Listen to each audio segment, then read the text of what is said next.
ആലപ്പുഴ കായംകുളത്ത് മാതാപിതാക്കളെ വെട്ടിപ്പരിക്കേൽപ്പിച്ച് മകൻ. വിശ്വജിത്ത് എന്നയാളാണ് മാതാപിതാക്കളെ വെട്ടിപ്പരിക്കേൽപ്പിച്ചത്.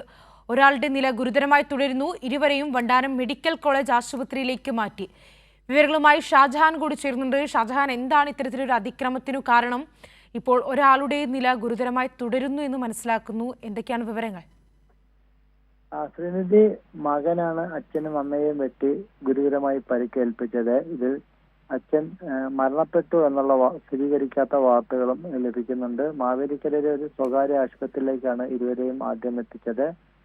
അവിടെ ഇപ്പോൾ രണ്ടുപേരും ഇപ്പോൾ അവിടെയാണ് ഉള്ളത്. മകൻ മയക്കുമരുന്നിനും മറ്റും അടിമയാണ് എന്നാണ് നമുക്ക് പോലീസിൽ നിന്നും വ്യക്തമാകുന്നത്. മകൻ അഭിഭാഷകനാണ്. ഇതിന്റെ പിന്നിൽ എന്താണ്, ഇപ്പോൾ ഇങ്ങനൊരു സംഭവം ഉണ്ടാകാനുള്ള കാരണം എന്താണെന്നുള്ളത് വ്യക്തമല്ല. രണ്ടുപേരെയും മെഡിക്കൽ കോളേജിലേക്കാണ് കായംകുളത്ത് നിന്ന് കൊണ്ടുപോകാൻ ശ്രമിച്ചത്. കനകക്കുന്ന് പോലീസ് സ്റ്റേഷൻ ലിമിറ്റിലാണ് സംഭവം ഉണ്ടായത്.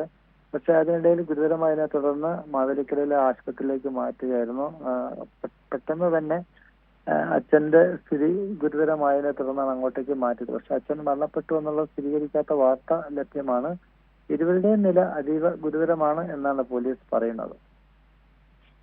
ആലപ്പുഴ കായംകുളത്ത് മാതാപിതാക്കളെ വെട്ടിപ്പരിക്കേൽപ്പിച്ച മകൻ വിശ്വജിത്ത് എന്നയാളാണ് മാതാപിതാക്കളെ വെട്ടിപ്പരിക്കേൽപ്പിച്ചത്. ഇപ്പോൾ അച്ഛൻ മരിച്ചു എന്നൊരു സ്ഥിരീകരിക്കാത്ത വിവരം കൂടി പുറത്തു വരുന്നുണ്ട്. ഇരുവരെയും വണ്ടാനം മെഡിക്കൽ കോളേജ് ആശുപത്രിയിലേക്ക് മാറ്റിയിരുന്നു. ഷാജഹാനാണ് വിവരങ്ങൾ നൽകിയത്.